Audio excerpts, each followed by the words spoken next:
Bien, buenas tardes. Les damos la más cordial bienvenida.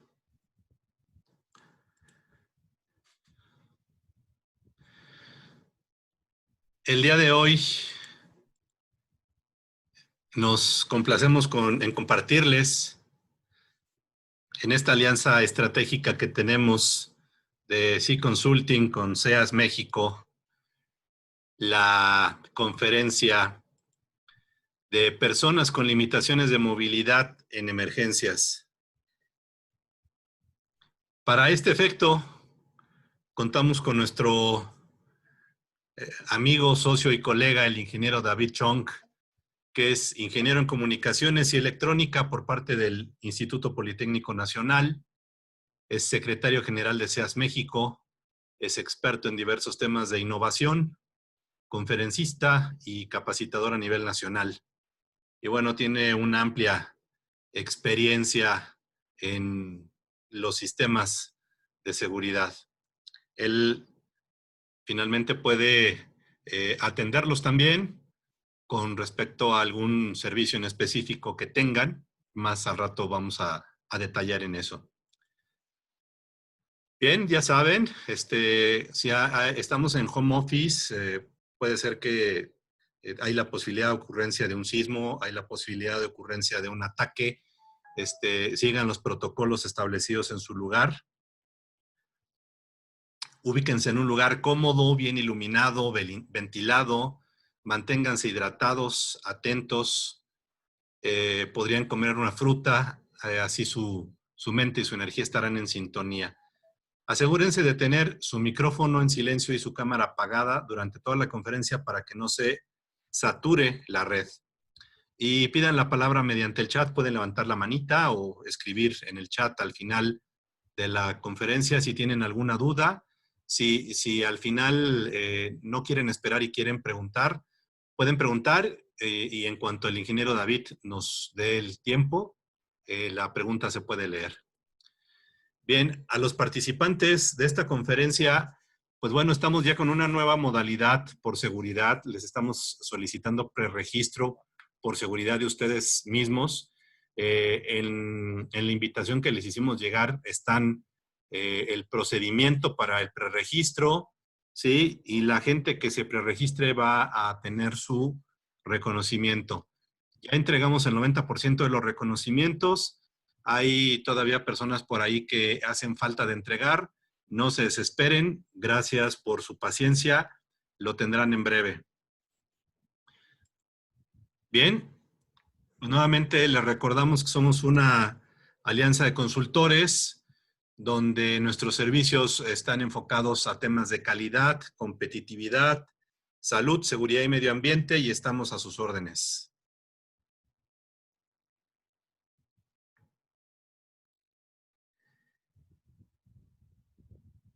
Y bueno, el día de hoy queda con ustedes el ingeniero David Chong. Buenas tardes, ingeniero, ¿cómo estás? Buenas tardes, Alejandro. Buenas tardes a todos. Mucho gusto en estar con ustedes. Pues vamos a iniciar esto. ¿Ya me activaste? En este momento, déjame te pongo ya como el host de esta conferencia. Listo, ingeniero. Muchas gracias. Bueno, vamos a hablar en esta ocasión de un tema bastante importante y que tal vez no ha sido adecuadamente tratado, que es el manejo de personas con limitaciones de movilidad en emergencias. Ojo con esto. Personas con limitaciones de movilidad. No solamente estamos hablando de personas con discapacidad. Y vamos a ver enseguida en qué consiste la diferencia. Primero que nada, ¿qué es una emergencia? Una emergencia es un evento fortuito en donde se pone en riesgo la vida y o la propiedad de las personas. Estamos hablando de un incendio, una explosión, un sismo, algo por el estilo. ¿Qué se hace en una emergencia? Bueno, se pone a salvo a las personas mediante dos tipos de maniobras: el repliegue o el desalojo. Replegarlo hacia una zona segura y desalojarlo una vez que es posible hacerlo. Nada más que en esto, el factor crítico de éxito es la rapidez con que se desarrollan estas actividades. Y aquí viene el primer problema. La rapidez de esta maniobra no depende de las brigadas, de los brigadistas, del personal profesional, depende de la movilidad de las personas que están siendo replegadas o desalojadas. Porque no todas las personas se pueden desplazar con la misma rapidez. Y ahí es donde empiezan los problemas. Los procedimientos, los protocolos parten de la base de que todo sale bien, lo cual en una situación de emergencia, como lo vimos en especial hace 2 años, si recuerdan, en los sismos de 2017, pues las cosas no salen como se esperan y es donde vienen los problemas. Por ello, esto está previsto en la Ley de Movilidad del Distrito Federal y parcialmente en la NOM 008 de la Secretaría de Gobernación, en donde habla específicamente de las medidas que se deben de tomar para manejar las personas con discapacidad en situaciones de emergencia. Pero solo habla de personas con discapacidad. Y el problema no se reduce únicamente a las personas con discapacidad. El problema es mucho más amplio. En realidad, hemos nosotros detectado 8 diferentes categorías de personas con limitaciones de movilidad. ¿Cuáles son estas? La primera categoría es obviamente las personas con alguna forma de discapacidad, que puede ser visual, auditiva, motora o de comprensión, tal y como está descrito en la NOM 008. La situación con estas personas es que aceptan y reconocen su discapacidad, pero requieren de apoyos o algún acompañamiento guía para apoyarlos durante el desalojo. Pero finalmente es algo demasiado visible y de alguna manera previsible. Pero aquí vienen otras categorías. La categoría 2 son los adultos mayores, personas que tienen movilidad propia, pero su agilidad y su equilibrio están disminuidos, además de que tienen fragilidad física. Como sabemos, con la edad, los huesos se vuelven frágiles, se vuelven otra vez cartilaginosos, y un golpe, un empujón puede causarles daños que muchas veces no se nota de inmediato. El problema es que estas personas no siempre aceptan y reconocen su debilidad, no siempre aceptan la ayuda, inclusive pueden reaccionar con rechazo e inclusive hostilidad. La categoría 3 son las personas obesas, que también tienen movilidad propia, pero igualmente su agilidad y su equilibrio están disminuidos y además por sí mismas presentan una obstrucción física e inclusive si llegan a caer muchas veces no se pueden levantar por sí solas y se requieren 2 o más personas para ayudarles, lo cual en una situación de emergencia, en un desalojo, en un repliegue, pues complica la maniobra en sí misma. Igual que las anteriores, no siempre aceptan y reconocen su debilidad, no siempre aceptan la ayuda y pueden reaccionar con rechazo e inclusive hostilidad o agresividad. Si observan, estas 2 últimas categorías no tienen discapacidades, pero sí tienen una situación de movilidad. El problema es movilidad. La categoría 4 son las mujeres embarazadas que tienen movilidad propia, pero su agilidad y su equilibrio también están disminuidos, tienen fragilidad física y además suelen usar calzado suelto.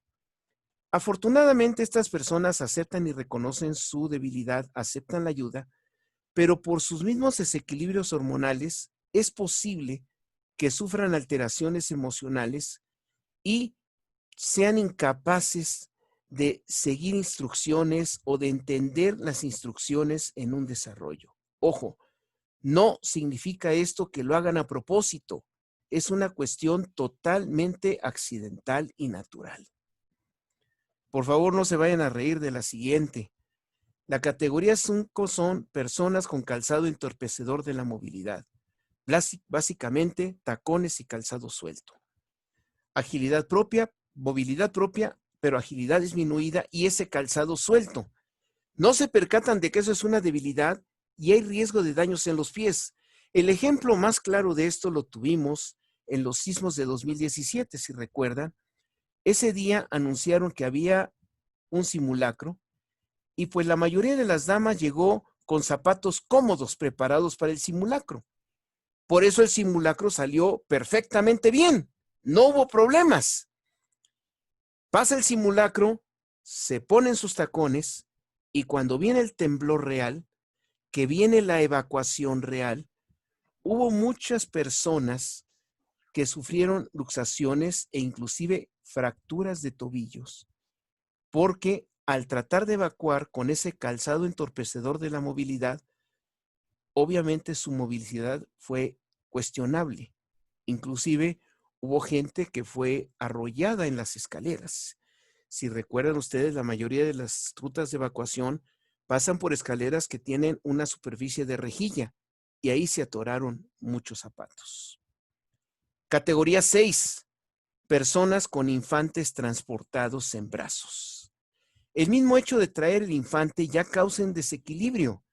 Tienen movilidad propia, su agilidad está disminuida y el equilibrio es precario por el infante. Y así, si además el infante es de los inquietos, y ya sabemos de qué se trata, pero además no solamente traen el infante, sino traen la pañalera, los juguetes que se le cayó y tratan de regresarlo de una manera instintiva si se les olvidó. Aceptan y reconocen su debilidad, aceptan la ayuda, pero hay posible renuencia a abandonar sus pertenencias. Categoría 7, y cuidado, esta es una categoría muy importante. Menores de 6 años.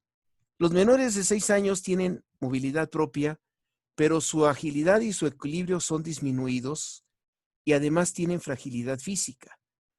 Tienen mucho desequilibrio, cualquier golpecito caen, pueden ser lastimados, pero el problema principal es que la gran mayoría de los menores de esta edad, ante un peligro, no huyen, se esconden. Esa es la razón por la que mucho menor de esta edad llega a fallecer en los incendios, porque a la vista de las llamas no huyen, se esconden debajo de una cama, detrás de un ropero, en medio de un closet y mueren asfixiados. Preguntémonos, en donde nos movemos con este tipo de menores, ¿cuántos sitios hay donde pudieran esconderse y que pudieran pasar desapercibidos? Categoría 8. Personas confinadas por algún padecimiento provisional. Por ejemplo, aquellos que están en tracción en los hospitales o bebés en cuna. No tienen discapacidad, pero no tienen movilidad propia. Y muchas veces hay insuficiencia de recursos de asistencia para su acarreo. El caso más dramático de ello fue el incendio de la guardería ABC en Sonora, que no hubo suficientes brazos para sacar a los bebés de sus cunas. El problema es que estas categorías se pueden agravar cuando las personas son ajenas al sitio y desconocen dónde están las rutas de evacuación, las salidas de emergencia o los protocolos. Sitios donde hay un acceso abierto e irrestricto, puede entrar cualquier persona. Hay presencia de multitudes con una población pues incierta de personas con limitaciones de movilidad en esa multitud. Pero posible la combinación, por ejemplo, una combinación 4-5, mujeres embarazadas con calzado suelto o tacones, o una 4-5-6, ¿cuántos de esos no hemos visto? Mujeres embarazadas con tacones y un infante en brazos, o 4-5-6-7. Mamás embarazadas con tacones, un bebé en brazo y otro de la mano. Situaciones de la vida normal, pero que agravan definitivamente esa posible maniobra de repliegue o de desalojo. Las PLMs o personas con limitaciones de movilidad son las más susceptibles de sufrir daños en una situación de emergencia, pero al mismo tiempo suelen ser fuentes de riesgos por su menor movilidad. Y desgraciadamente solo se prevén facilidades para las personas con discapacidad, que solo es una de las 8 categorías.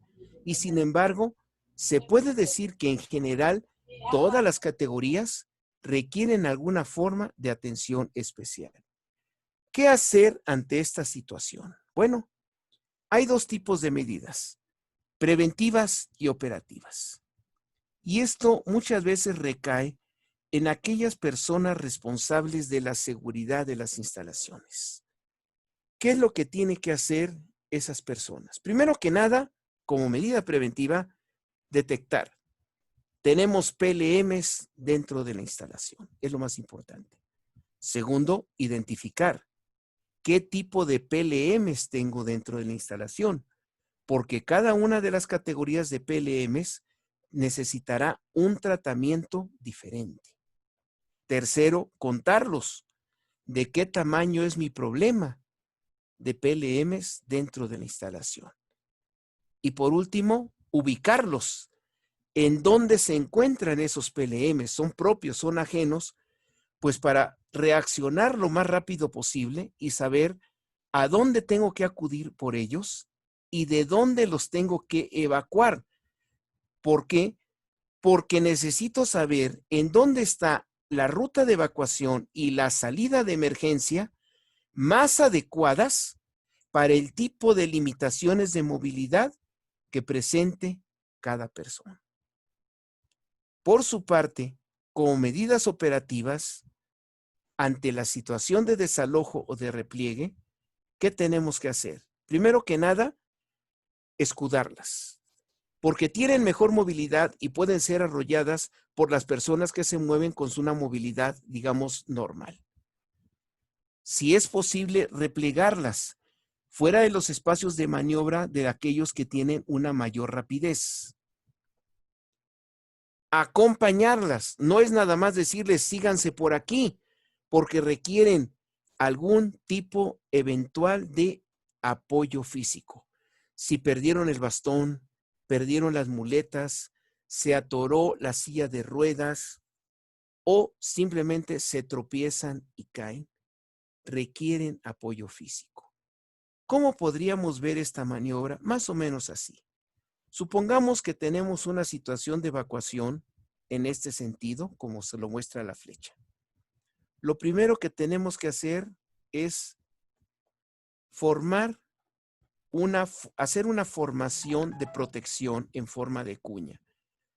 La primera persona a la altura del último PLM, la segunda entre ellos 2-3 pasos atrás y la tercera a la altura del último PLM 3 pasos más atrás.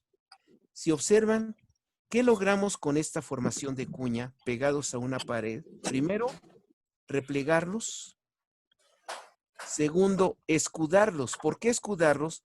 Porque las personas que vienen con mayor rapidez van a hacer esta maniobra.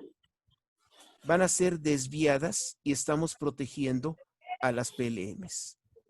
Y de esta manera les podemos dar ese acompañamiento y al mismo tiempo estar en la posibilidad de darles apoyo físico. ¿Por qué se recomienda todo esto? Bueno, porque hay que tomar algunas medidas. ¿Cuáles son estas? Como indispensable, dar una vigilancia dedicada a las PLMs mediante conteo a la entrada y salida y además de una ubicación como acabamos de ver, para que en caso de una emergencia, saber a dónde tenemos que ir y por lo menos estar seguros de que todos han sido desalojados. Esto es muy importante, sobre todo cuando tenemos personas ajenas a la instalación. Necesario, si es posible, tener protocolos de asistencia dedicada y personalizada en caso de emergencias, de acuerdo al tipo de facilidades de PLMs y de facilidades físicas dentro de la instalación y dar de una difusión a esos procedimientos, porque muchas veces el personal de seguridad de protección civil no es suficiente, se requiere de más apoyo. Y en un momento dado, bueno, tener esas facilidades físicas, funcionales, mecánicas, para poder evacuarlas, desalojarlas o protegerlas. Y en un momento dado, inclusive, prohibirles el acceso a ciertas áreas donde sabemos que sería difícil sacarlas, desalojarlas, aunque esto pudiera enfrentar cuestionamientos de tipo política o socialmente incorrectos. Pero aquí habría que pensar siempre que la seguridad debe ir primero. En particular, la NOM 008 de la Secretaría de Gobernación habla de las personas con discapacidad, que se refiere únicamente a la categoría 1 de PLMs, como hemos visto, en donde define una discapacidad como algún tipo de deficiencia que puede ser física, intelectual o personal. Física es por alguna afección en un órgano o sistema, intelectual por sus capacidades cognitivas o de comprensión, pero también puede haber las discapacidades psicosociales, aquellos que tienen problemas de conducta para interactuar con otras personas. Claro, tenemos discapacidades sensoriales, auditivas, visuales, que son, digamos, formas específicas de una discapacidad física, que lo único que hacen es limitar su capacidad de captación de que está pasando algo. Por ejemplo, una discapacidad auditiva no va a escuchar la alarma sísmica o las alertas sonoras. Una discapacidad visual no va a ver los avisos, no va a ver las señales de evacuación. Ahí es donde tenemos que considerar esas facilidades especiales. Los grados de movilidad para las personas con discapacidad y en general se aplican para las personas con limitaciones de movilidad son esto que se llama GMF en inglés, Gross Motor Functionality, que tiene 5 niveles. El nivel 1 es cuando la persona tiene total autonomía de movilidad, pero con capacidad disminuida. ¿Qué significa? Puede moverse, subir, bajar, pero a menor velocidad que una persona normal. El nivel 2 es la misma autonomía, pero cuando tiene que subir rampas, escaleras o algún problema, requiere irse apoyando en la pared o en un pasamanos o en un barandal. El nivel 3 es cuando se requieren apoyos de tipo manual, por ejemplo, bastones, muletas, andaderas o sillas de ruedas. Pero es totalmente autónomo, puede subir rampas inclusive. El nivel 4 es esta misma categoría, pero cuando para subir escaleras o rampas o alguna situación de problemática requiere de algún apoyo automatizado o el apoyo de alguien más. El nivel 5 es de las personas totalmente dependientes, como podrían ser aquellas personas que tienen problemas de cuadraplegia o parálisis cerebral. Nosotros tenemos la propuesta de que esto se generalice, y de eso desde hace muchos años, en todos nuestros programas de formación en materia de seguridad, hemos incorporado el manejo de estas personas, o sea, no limitándolo únicamente a las personas con discapacidad o alguna forma de discapacidad, sino enseñándoles a manejar todos este tipo de situaciones con personas con limitaciones de movilidad. Y aquí es muy grato la experiencia que tuvimos con el programa Guardianes de la Historia en el Museo Nacional de Historia del Castillo de Chapultepec, en donde tuvimos la oportunidad de capacitar en el manejo de este tema a 80 muchachos de quinto, sexto de primaria y primero de secundaria desde hace 5 años y a sus padres en el manejo de estas situaciones. 80 jóvenes mexicanos y sus familias que saben cómo manejar esta situación. Pero no solo eso, sino que el mismo personal de seguridad, tanto del Museo Nacional de Historia como del Museo del Exconvento de Culhuacán, fueron capacitados también para manejar este tipo de situaciones con personas de limitaciones de movilidad, constituyéndose probablemente en las primeras instituciones en donde se podría dar una certeza razonable de que las personas con limitaciones de movilidad puedan ser atendidas en caso de una emergencia. ¿De qué tamaño se detectó este problema? Bueno, de acuerdo a algunos monitoreos y sondeos que hicimos en el propio Museo Nacional de Historia, el 18% de los visitantes al Museo Nacional de Historia son alguna de estas categorías de personas con limitaciones de movilidad. Y curiosamente, apenas un 2% corresponden a la categoría 1 de personas con discapacidad. Esto en su momento llamó la atención, porque si observamos, las regulaciones únicamente atenderían al 2%, mientras que si esto se extendiera a todo este universo, ya estaríamos atendiendo a ese 18%.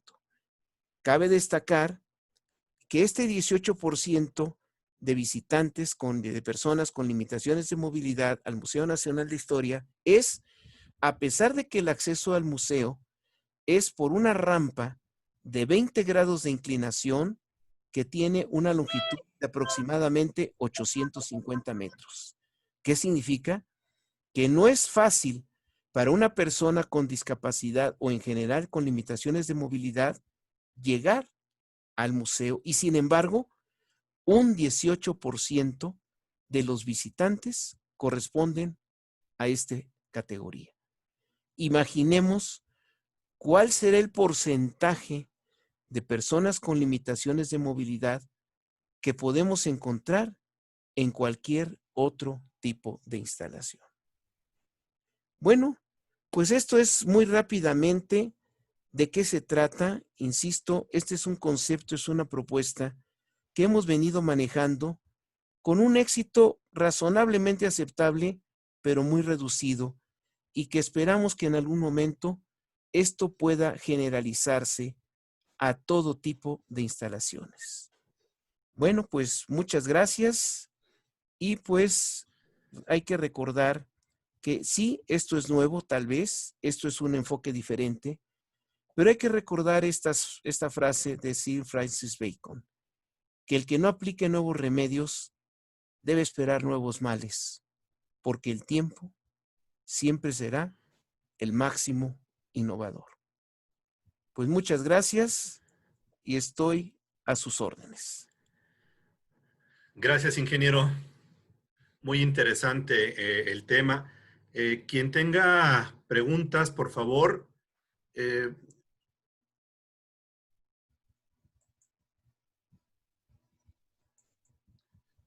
Bueno, te mandan saludos, ingeniero David Chong, del DIF de Cuautitlán Izcalli. Muchas gracias. Que muy interesante tu conferencia.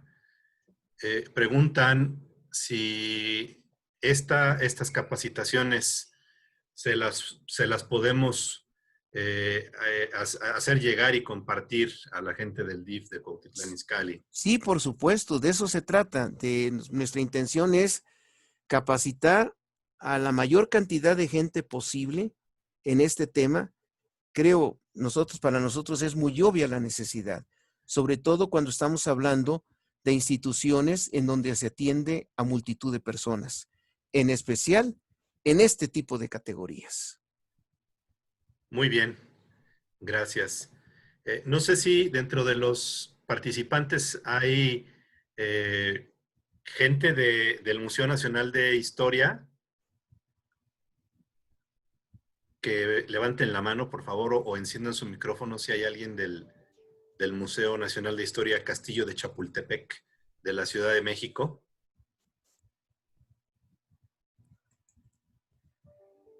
Creo que no. Creo que todavía no llegaron, No llegaron. No pudieron conectarse. Aquí hay otra pregunta, que además de estas capacitaciones, ¿qué otras capacitaciones brindas, ingeniero David Chong?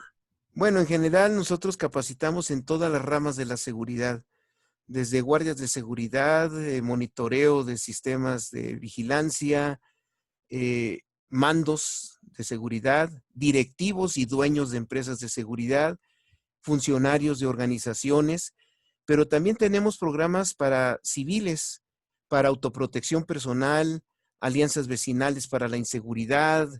Vamos, cubrimos todas las ramas, inclusive programas de soporte vital básico o primeros auxilios y de protección civil. Muy bien.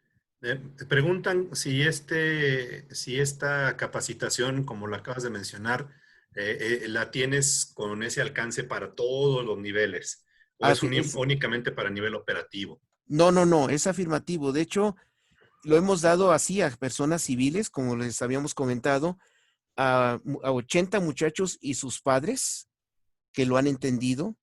Lo hemos dado a un grupo de maestros, ahí precisamente el mismo Museo Nacional de Historia, precisamente porque pensamos que los maestros pues tienen una responsabilidad en el salón de clases y pues sobre todo en primaria por lo menos tienen que ver con la categoría 7, menores de 6 años.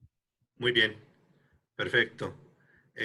Nos preguntan si hace falta algo además de la capacitación, como por ejemplo adecuar los espacios para que la gente con problemas de movilidad minimicen la posibilidad de ser un gran problema. Eso sería lo ideal, que hubiera la facilidad de poder adaptar física y funcionalmente las instalaciones. Desgraciadamente no siempre es posible.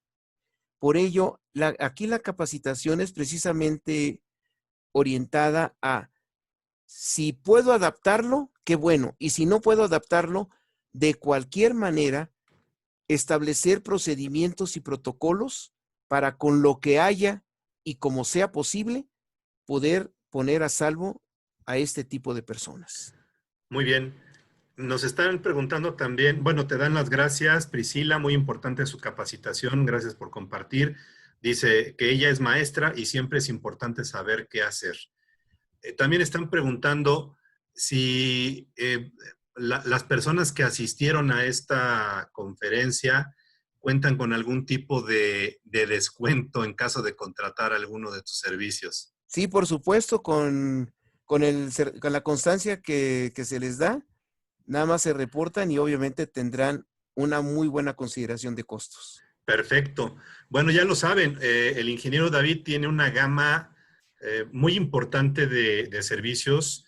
El servicio de consultoría que tiene es en México uno de los más especializados, es de los mejores y bueno, yo creo que sería cuestión de que ustedes aprovechen también esto.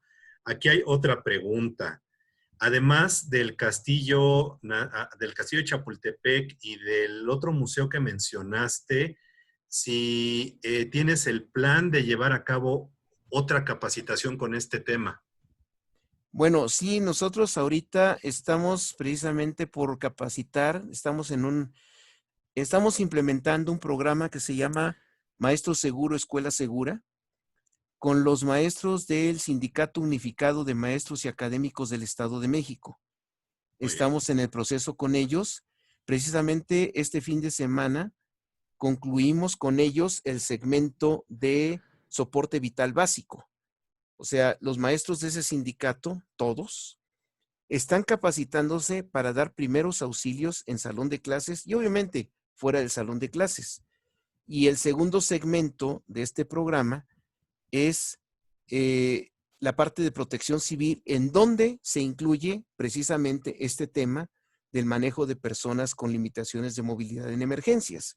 Este es un programa muy ambicioso que iniciamos hace algún tiempo y está orientado a escuelas.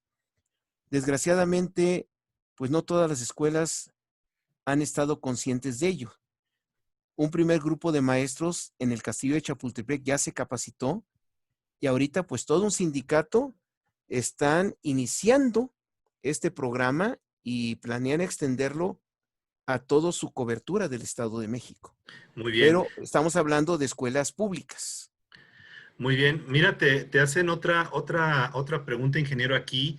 Dice que tú mencionaste que realmente los planes y cuando se hacen las evacuaciones todo sale perfecto porque anticipadamente avisan y la gente lleva el zapato cómodo, en fin, pero que con esta capacitación tú en porcentaje, ¿cuánto consideras que se mejora la respuesta en caso de una emergencia real?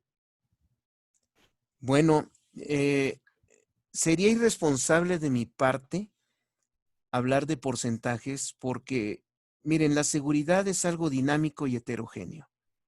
Cambia y todos los días las circunstancias de un momento a otro, de un lugar a otro, son diferentes.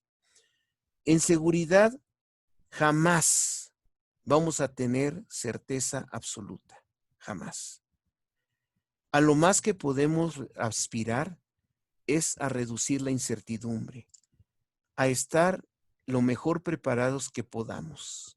Por eso, miren, a mí, en lo personal, no me gusta manejar el término experto en seguridad, porque la cruda y cruel realidad se encarga de derribar a los expertos de sus altares.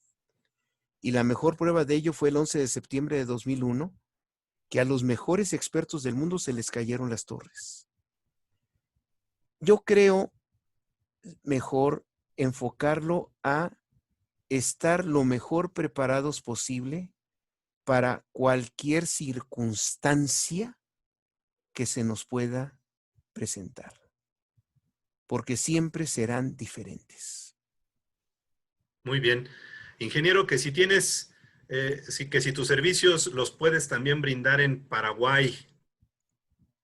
Sí, pero en línea supongo porque el boleto sale muy caro. Ok, entonces este curso también puede ser online y presencial. De hecho, es en línea totalmente. Muy bien. Así lo estamos dando en el Estado de México, totalmente en línea. Con la nueva realidad. Y con la vieja también nos ha Ok. funcionado muy bien. Perfecto. ¿Alguna otra pregunta que tengan? Bueno, saludos, María Angélica de la Cruz. Saludos también Ángel Ramírez Mendieta. Saludos Luis Alonso Gómez. Saludos Enrique Soto Santos. Saludos Silvia Nieto Vilchis. Bien, muy bien. Gente también del DIF de Catepec te envía saludos. Gracias. Nos restan menos de un minuto, ingeniero. Algo con lo que tú quieras despedirte. Pues solamente ayúdenos a difundir este concepto. Creemos que es importante. Es lo que yo les pediría. Bien. Recuerden que este video, a más tardar el día de mañana en la mañana, se sube a nuestro canal de YouTube.